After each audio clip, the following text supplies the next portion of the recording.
कहानी शुरू होती है कोल नाम के एक लड़के से। वो एक कस्टमर बनकर एक शॉप में एंटर करता है, लेकिन उसका असली फोकस सामान खरीदना नहीं, बल्कि वहां लगे एटीएम मशीन की फोटो लेना है। कोल कोई छोटा मोटा चोर नहीं, बल्कि वो एक बहुत ही टैलेंटेड हैकर है और हैकिंग की दुनिया में वॉर ड्राइवर के नाम से मशहूर है। उसका काम सिर्फ एटीएम से पैसे चुराना ही नहीं, बल्कि वो लोगों की डिजिटल आइडेंटिटीज चुराकर उनके अकाउंट से पैसे भी निकाल लेता था। कोल वाईफाई नेटवर्क्स को हैक करने में काफी माहिर है। अब एक दिन वो सिटी के एक लग्जरी रेस्टोरेंट के बाहर अपनी गाड़ी पार्क करता है। वो अपना लैपटॉप ऑन करता है और रेस्टोरेंट के इंटरनल वाईफाई नेटवर्क के जरिए उनके सर्वर में घुस जाता है। कोल का तरीका बेहद सिंपल है। वो रेस्टोरेंट के मैनेजर को एक फिशिंग मेल भेजता है। जैसे ही मैनेजर मेल खोलता है और उस लिंक पर क्लिक करता है, कोल को उनके सिस्टम का एक्सेस मिल जाता है। इसके बाद वो सिस्टम में घुसकर उनके अकाउंट में मौजूद सारे पैसे ट्रांसफर कर लेता है। असल में वो पैसे उस रेस्टोरेंट में काम करने वाले एम्प्लॉयज की सैलरी थी, और इस तरह के छोटे रेस्टोरेंट या कंपनी को टारगेट करना भी बहुत आसान होता है, क्योंकि उनका सिक्योरिटी सिस्टम उतना स्ट्रांग नहीं होता। खैर, अब जब कोल ये सब कर रहा था, तभी उस रेस्टोरेंट का एक एम्प्लॉई बाहर निकलता है। उसका नाम था ऑस्कर। अब इस तरह कोल को गाड़ी में बैठा हुआ देख ऑस्कर को उसके ऊपर थोड़ा शक तो होता है, लेकिन फिर वो बिना कुछ कहे वहां से चला जाता है। इधर ऑस्कर को देखकर कोल भी काफी घबरा जाता है, लेकिन फिर ऑस्कर को वहां से जाता हुआ देख उसे काफी राहत मिलती है। इसके बाद अगली सुबह कोल जब गहरी नींद में होता है, तभी दरवाजे पर जोर जोर से दस्तक होती है। कोल दरवाजा खोलता है और सामने ऑस्कर को खड़ा देखता है। वो काफी गुस्से में था। पहले तो ऑस्कर उसे बेरहमी से पीटता है, लेकिन फिर उसे शांत कराते हुए ऑस्कर उससे कहता है, तुम्हारी उस हरकत की वजह से हम सबकी सैलरी फंस गई है। मुझे पता चल चुका है कि तुमने ही हमारे रेस्टोरेंट के अकाउंट से पैसे चुराए हैं, और मैंने सीसीटीवी फुटेज चेक किया और तुम्हारे गाड़ी का नंबर ट्रेस करते हुए तुम तक पहुंचा। अब ऑस्कर उससे कहता है कि वो ना तो उसे पुलिस के हवाले करने और ना तो उससे पैसे मांगने आया है। वो बस इतना जानना चाहता था कि उसने सिस्टम को हैक कैसे किया। फिर कोल उसे अपना पूरा तरीका समझाता है कि वो महीने के आखिर में ऐसे रेस्टोरेंट, शॉप या सुपरमार्केट खोजता है जिसका सिक्योरिटी सिस्टम वीक हो। फिर वो वाईफाई सिग्नल को हैक करके उनके सर्वर में घुस जाता है और फिर उनके अकाउंट में मौजूद सारा पैसा ट्रांसफर कर लेता है। इसके लिए वो महीने का आखिरी तारीख चुनता है, क्योंकि उस दिन सारे एम्प्लॉयज की सैलरी उनके अकाउंट में जमा होता है। फिर सब कुछ सुनने के बाद ऑस्कर उसे एक ऑफर देता है और उससे कहता है कि एक बेहद अमीर लड़की हर फ्राइडे रात को अपने पिता के साथ उनके रेस्टोरेंट में आती है। ऑस्कर ने उस लड़की को अपने पिता से बात करते हुए सुना था कि उसके बैंक अकाउंट में $8 लाख यानी करीब 8 करोड़ रुपए हैं। ऑस्कर काफी खराब फाइनेंशियल क्राइसिस से गुजर रहा था। वो अपने हालात के बारे में कोल से कहता है, मेरी हालत तो ऐसी है कि घर का राशन और बिजली का बिल तक नहीं भर पा रहा हूं। यहां तक कि 1 महीने से मैंने अपनी चड्डी तक नहीं बदली है। मैं इस कंगाली वाली जिंदगी से निकलना चाहता हूं, और इसके लिए मुझे तुम्हारी मदद चाहिए। इसलिए ऑस्कर उस लड़की के पैसों को चुराने का एक प्लान बनाता है, और इस काम में वो कोल को उसका साथ देने की बात कहता है। ऑस्कर ये भी कहता है, अगर इस काम में कोल उसकी मदद नहीं करेगा तो उसने जो रेस्टोरेंट में किया वो सारी बातें वो पुलिस को बता देगा। अब कोल बुरी तरह फंस चुका था। ऑस्कर के जाने के बाद वो अपने एक हैकर दोस्त को कांटेक्ट करता है और उसे ऑस्कर का सारा डिटेल निकालने के लिए कहता है। उसका दोस्त, जो उससे ज्यादा एक्सपीरियंस हैकर था, कुछ देर में ऑस्कर का सारा डिटेल निकाल लेता है।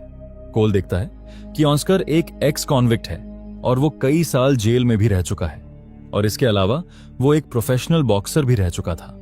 ये सब देखने के बाद कोल और भी घबरा जाता है। वो समझ जाता है कि ऑस्कर का साथ देने के अलावा उसके पास और कोई रास्ता नहीं है। फिर कोल अपना काम शुरू कर देता है। जब वो लड़की अपने पिता के साथ रेस्टोरेंट में आती है, गाड़ी में बैठकर कोल उनके ऊपर नजर रखता है।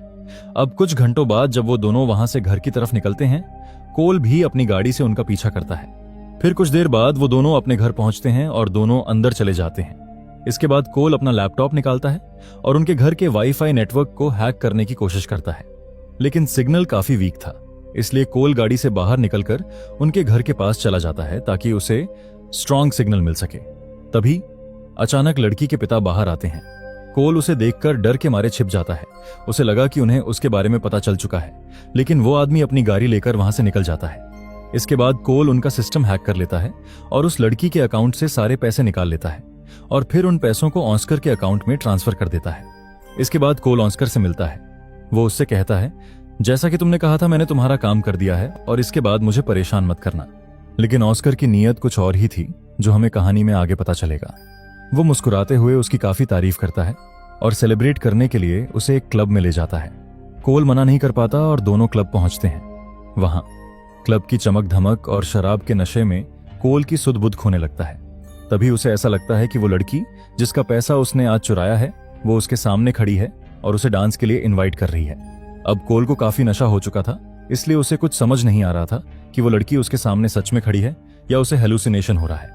अब अगली सुबह बार बार उसके दिमाग में उस लड़की का चेहरा आ रहा था। कोल उस लड़की के बारे में और जानने के लिए उसके सारे डिटेल्स निकालने लगता है।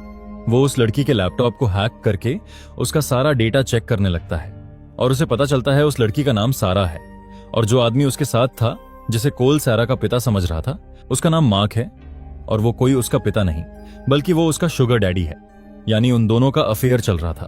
फिर कोल सारा का इनबॉक्स चेक करता है, वहां पर उसे एक मेल मिलता है जिसमें सारा ने मार्क को मैसेज किया है कि उसके अकाउंट में रखे $8 लाख गायब हो गए हैं और वो मार्क को फौरन मिलने के लिए बुलाती है। अब मैसेज पढ़ने के बाद कोल की क्यूरियोसिटी बढ़ जाती है।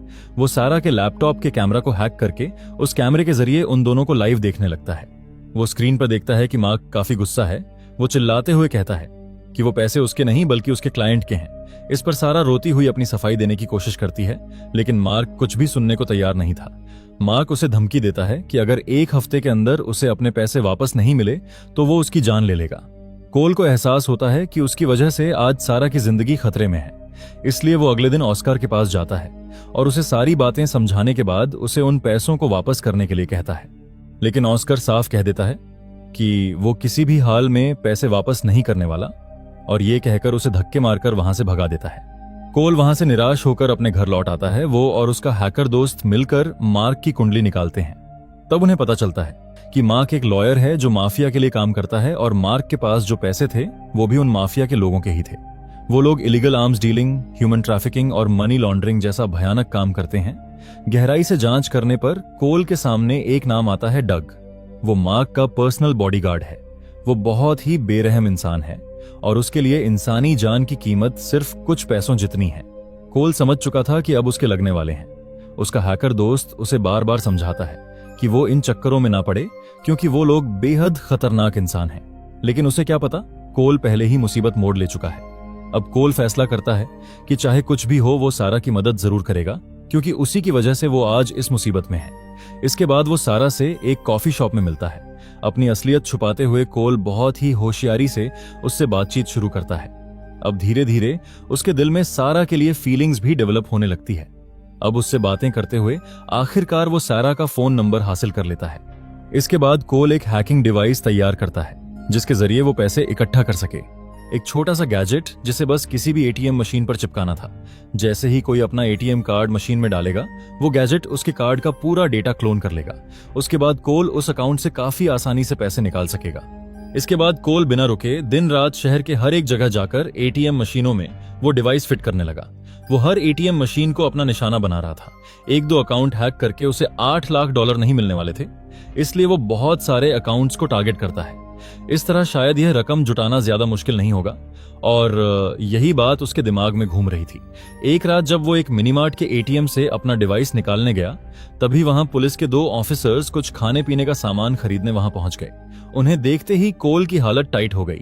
कोल के हाथ पैर कांपने लगे जिस वजह से उसे डिवाइस निकालने में काफी मुश्किल हो रही थी।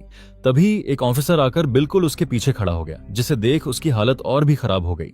लेकिन वो अपने आप को शांत करते हुए किसी तरह अपना डिवाइस निकालने में कामयाब हो जाता है। इसके बाद वो हर एक एटीएम से अपना डिवाइस कलेक्ट करता है। जब उसका हैकर दोस्त उससे पूछता है कि उसके पास कितने पैसे इकट्ठे हुए, कोल जवाब देता है करीब $4,20,000, मतलब कि अब तक आधे पैसे ही इकट्ठा हुए हैं और उसके पास अब वक्त भी बहुत कम बचा है। कोल को पता था कि अगर वो वक्त पर टारगेट पूरा नहीं कर पाया डग जैसा दरिंदा सारा को जिंदा नहीं छोड़ेगा। अब वो समय के खिलाफ दौड़ लगा रहा था जहां एक छोटी सी गलती का मतलब था मौत। लेकिन कोल को खुद के ऊपर पूरा भरोसा था कि वो टाइम रहते 8 लाख का टारगेट अचीव कर लेगा। लेकिन वक्त हाथ से फिसलता जा रहा था। जब डेडलाइन खत्म होने में 1 दिन बचा था, कोल ने एक बड़ी सी ग्रोसरी स्टोर को टारगेट करने का फैसला किया। ये उम्मीद लिए कि शायद एम्प्लॉइज की सैलरी उनके अकाउंट में जमा होगा। रात का सन्नाटा था और स्टोर के पार्किंग एरिया में कोल अपनी कार में बैठा लैपटॉप पर काम कर रहा था। तभी एक सिक्योरिटी गार्ड उसके कार के पास आकर खड़ा हो गया। कोल का दिल जोर जोर से धड़कने लगा। जब गार्ड ने उससे पूछा कि वो यहाँ क्या कर रहा है, तब कोल कहता है कि वह इंटरनेट सर्विस प्रोवाइडर की तरफ से आया है और उसे वहां सिग्नल चेक करने के लिए भेजा गया है। अब गार्ड उसकी बात मान लेता है और वहां से चला जाता है। लेकिन कोल समझ चुका था कि अब यहाँ रुकना खतरे से खाली नहीं, इसलिए वो बिना पैसे चुराए वहां से चला आता है। अब कोई और ऑप्शन नहीं बचा था, इसलिए उसने फैसला किया कि जितने पैसे उसके पास हैं $4,20,000 वो वहीं सारा को जाकर दे देगा। इसके बाद वो चुपके से सारा के घर पहुंचा और वो पैसे लेटर बॉक्स में डालने की कोशिश करने लगा। तभी अचानक सारा वहां आ जाती है और उससे पूछती है कि वो वहां क्या कर रहा है। तब कोल उसे सब कुछ सच सच बता देता है कि कैसे उसने उसका लैपटॉप हैक करके उसका सारा पैसा ट्रांसफर कर लिया और अब उसे बचाने के लिए किस तरह पैसे इकट्ठा कर रहा है। अब ये सब सुनकर सारा का गुस्सा फूट पड़ता है। वो कोल के ऊपर चिल्लाते हुए कहती है कि तुम्हारी वजह से आज मैं इस मुसीबत में फंसी हूं और तुम अब यहां आकर मदद करने का नाटक कर रहे हो। यह कहकर वो फौरन उसे वहां से निकल जाने को कहती है। अब कोल निराश होकर अपने घर पहुंचता है कि तभी उसे अपने हैकर दोस्त का मैसेज आता है। उसने बताया कि एटीएम की सीसीटीवी कैमरे में कोल का चेहरा रिकॉर्ड हो चुका है। अभी तक तो पुलिस के पास वो फुटेज नहीं पहुंची है, लेकिन हैकिंग कम्युनिटी में उसकी यह फुटेज फैल चुकी है। वो उसे वार्न करते हुए कहता है, इसके बाद अगर तुमने एक भी गलती की तो तुम सीधे जेल जाओगे। कोल अभी इस टेंशन से उबर भी नहीं पाया था कि तभी सारा का फोन आता है और वो उसे मिलने के लिए बुलाती है। मानो जैसे कोल की सारी परेशानी एक पल में गायब हो गई। फौरन अपनी कार में बैठकर उसके घर की तरफ निकल पड़ा। अब सारा के घर पहुंचकर वो दोनों आपस में बहुत सी बातें शेयर की। उन लम्हों में कोल को वो सुकून मिला जिसके लिए वो इतने दिनों से तरस रहा था। वो सब कुछ भूल चुका था। उसे बस इतना याद था कि वो अपनी पसंदीदा लड़की के इतने करीब बैठकर बातें कर रहा है। इसके बाद जैसे ही कोल अपने घर पहुंचता है, उसका एक पड़ोसी उसे रोककर बताती है कि किसी ने उसके घर का दरवाजा तोड़कर उसके घर के अंदर घुसा है। कोल समझ जाता है कि ये डग या मार्क के किसी आदमी का काम है। वो पुलिस को इन्वॉल्व नहीं करना चाहता था क्योंकि पुलिस के आते ही उसके एटीएम हैकिंग वाला राज खुल जाएगा। वो अपने पड़ोसी को शांत करते हुए उसे अपने घर जाने को कहता है। फिर अपने कार की डिक्की से एक बेसबॉल बैट निकालकर वो धीरे से अपने घर के अंदर कदम रखता है, यह जानते हुए कि अंदर उसके साथ क्या हो सकता है। कोल जैसे ही अपने घर के अंदर घुसा, वो देखता है वही दरिंदा डग वहां खड़ा है। कोल अपनी पूरी ताकत लगाकर बेसबॉल बैट उसके सिर पर दे मारा। डग वहीं पर बेहोश हो जाता है। कोल का हाथ अभी भी कांप रहा था। फिर उसने बेहोश डग को घसीटकर अपनी कार में डाला और उसे एक सुनसान इलाके में ले गया। फिर वो डग को होश में लाता है और उससे पूछता है कि मार्क को उसके और सारा के बारे में क्या क्या पता है। डग जवाब देता है कि मार्क को उसके बारे में अब तक कुछ भी नहीं पता, लेकिन वो उसे चेतावनी देने आया था कि सारा के मामलों से दूर रहें क्योंकि उसे पता नहीं कि सारा असल में क्या चीज है। लेकिन कोल सारा के प्यार में अंधा हो चुका था, अपने राज को हमेशा के लिए दफन करने के लिए। कोल ने वहीं डग का काम तमाम कर दिया।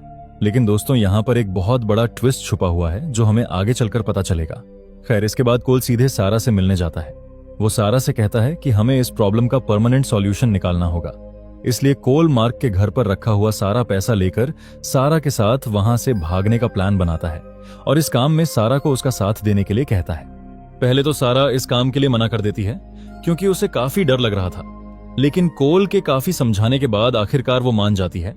अब इस काम के लिए उन्हें और एक आदमी की जरूरत थी, इसलिए वो उनके इस प्लान में ऑस्कर को शामिल करने का फैसला करता है। फिर वो दोनों ऑस्कर के पास जाता है और उसे पूरा प्लान समझाता है। अब पैसों की बात सुनते ही ऑस्कर की आंखें चमक उठीं और वो फौरन इस काम के लिए हां कर देता है। इसके बाद सारा मार्क को कॉल करती है और उससे कहती है कि उसने उसके सारे पैसों का इंतजाम कर लिया है और उसे मिलने के लिए बुलाती है। फिर मार्क सारा को लेकर उसी रेस्टोरेंट में जाता है जहां पर वो लोग अक्सर जाया करते थे। जब वो दोनों रेस्टोरेंट की तरफ जा रहे थे तो सारा मार्क से फ्लर्ट करने लगती है और उसे डिस्ट्रैक्ट करके चुपके से उसका फोन चुरा लेती है। फिर वो फोन चुपके से ऑस्कर को दे देती है। फोन मिलते ही ऑस्कर उस फोन को कोल के दिए हुए हैकिंग लैपटॉप से कनेक्ट कर देता है। उधर दूसरी तरफ कार में बैठा हुआ कोल जैसे ही अपने स्क्रीन पर देखता है मार्क का फोन कनेक्ट हो चुका है। वो उसके जरिए मार्क के घर का एक्सेस ले लेता है, जिसके जरिए कोल आसानी से मार्क के घर के अंदर घुस जाता है और फिर उसके तिजोरी तक पहुंच जाता है। फिर अपने लैपटॉप के जरिए उसकी तिजोरी का सिक्योरिटी क्रैक करके उसका सारा कैश निकाल लेता है। दूसरी तरफ रेस्टोरेंट में सारा पूरी तरह से मार्क को अपनी बातों में उलझा कर रखती है, लेकिन तभी अचानक मार्क अपने पॉकेट में हाथ डालता है और उसे एहसास होता है कि उसका फोन गायब है। वो परेशान होकर वहां से जाने ही वाला होता है कि तभी ऑस्कर वहां पहुंच जाता है और उसे उसका फोन फ्लोर में गिरा हुआ मिला बोलकर उसका फोन उसे देता है। फिर बहाना बनाकर सारा वॉशरूम चली जाती है और यहां पर आता है कहानी में एक बहुत बड़ा ट्विस्ट और हम देखते हैं ऑस्कर सारा के पास पहुंचता है। वो दोनों एक दूसरे के करीब आते हैं और किस करने लगते हैं। दरअसल ये पूरा खेल सारा और ऑस्कर का था। उन्होंने ऐसी सिचुएशन क्रिएट की ताकि कोल उनके जाल में फंस जाए और वो लोग कोल को मोहरा बनाकर यह पूरा हाइस्ट उससे करवा सकें।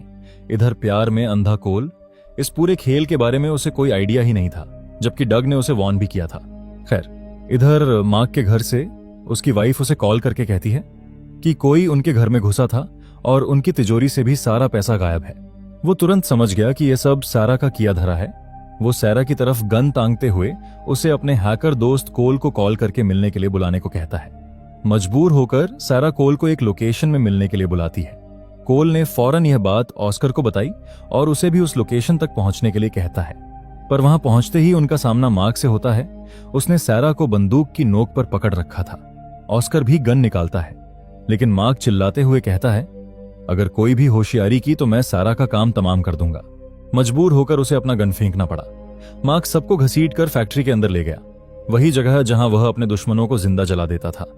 जैसे ही वो उन्हें उस खौफनाक रूम में ले जाता है, कोल चिल्लाते हुए कहता है कि उसके पास मार्क का पूरा डिजिटल रिकॉर्ड्स, उसके माफिया कनेक्शंस और उसके सारे क्लाइंट की डिटेल्स, सब कुछ उसके पास है। अगर वो मारा गया तो उसका हैकर दोस्त वो सारी इंफॉर्मेशन पब्लिक कर देगा। अब कोल की ये सब बातें सुनकर मार्क थोड़ा शांत होता है, क्योंकि उसके पास कोल को मारने की ताकत तो थी, लेकिन उसके पास अपनी खुद की बर्बादी देखने की हिम्मत नहीं थी। जाहिर सी बात है, कोई अपनी बर्बादी क्यों चाहेगा। अब मार्क धीरे से अपनी गन नीचे की। तब वहीं पर खड़ी सारा मौके का फायदा उठाकर मार्क को शांत करने की कोशिश करती है। वो मुस्कुराते हुए मार्क के करीब आई, जैसे वह उसे मैनिपुलेट कर रही हो, लेकिन सब कुछ एक पल में बदल गया। मार्क धीरे से अपनी गन उठाई और सीधे सारा को गोली मार दी। उसके पेट में गोली लगी और वो जमीन पर गिर पड़ी। यह देखकर ऑस्कर फौरन मार्क के ऊपर हमला कर देता है और दोनों के बीच हाथापाई शुरू हो जाती है। ऑस्कर ने अपनी पुरानी बॉक्सिंग स्किल्स का इस्तेमाल करते हुए मार्क को दबोच लिया, लेकिन मार्क भी कम नहीं था। उसने अपने पास पड़ी एक आयरन रॉड से ऑस्कर को घायल कर दिया। उधर कोल का ध्यान अब सारा पर था। वो भागकर सारा के पास पहुंचा और उसे अपनी गोदी में उठा लिया। धीरे धीरे सारा की सांसें धीमी होने लगीं। इससे पहले सारा उसे कुछ कह पाती, वो अपना दम तोड़ देती है। कोल वहां बैठा बस उसे देखता रहा। उसका दिल टूट चुका था, लेकिन उसकी आंखों में आंसू से ज्यादा एक अजीब सा दर्द था। इधर मार्क को मारने के बाद ऑस्कर गन टांगते हुए कोल के पास आता है और उसे वो पैसों से भरा हुआ बैग उसके हवाले करने के लिए कहता है। जब वो दोनों पैसे निकालने के लिए कोल की गाड़ी के पास आता है, तभी अचानक एक गोली की आवाज सुनाई देती है और ऑस्कर जमीन पर गिर जाता है। एक स्नाइपर ऑस्कर को गोली मार देता है। जब वो आदमी कोल के पास आता है, तब हम देखते हैं कि वो और कोई नहीं बल्कि डग है। दोस्तों, अब आपके मन में सवाल उठ रहा होगा कि डग तो मर चुका था, वो आखिर वहां कैसे पहुंचा? तो यहां पर रिवील होता है मूवी का सेकंड ट्विस्ट। दरअसल उस दिन कोल ने डग को नहीं मारा था, क्योंकि उसे सारा और ऑस्कर के बारे में सब कुछ पता था और उसे यह भी पता था कि वो दोनों मिलकर मार्क का सारा पैसा चुराने का प्लान बना रहे हैं। अब ये सारी बातें डग ने उस दिन कोल को बता दी थीं। इसी वजह से कोल ने उसे अपने साथ काम करने के लिए ऑफर दिया और कहा कि उसे जो भी पैसे मिलेंगे उनका 50% वो उसे दे देगा। अब पैसों की बात सुनकर डग भी उसका साथ देने के लिए मान जाता है। खैर, अब कोल उसका हिस्सा दे देता है और फिर डग उसे अलविदा कहते हुए वहां से निकल जाता है। कोल भी अपना हिस्सा लेकर कहीं दूर किसी दूसरे शहर निकल जाता है और इसी सीन के साथ हमारी आज की कहानी भी यहीं पर समाप्त हो जाती है। तो मिलते हैं दोस्तों अगली बार और एक नई कहानी के साथ।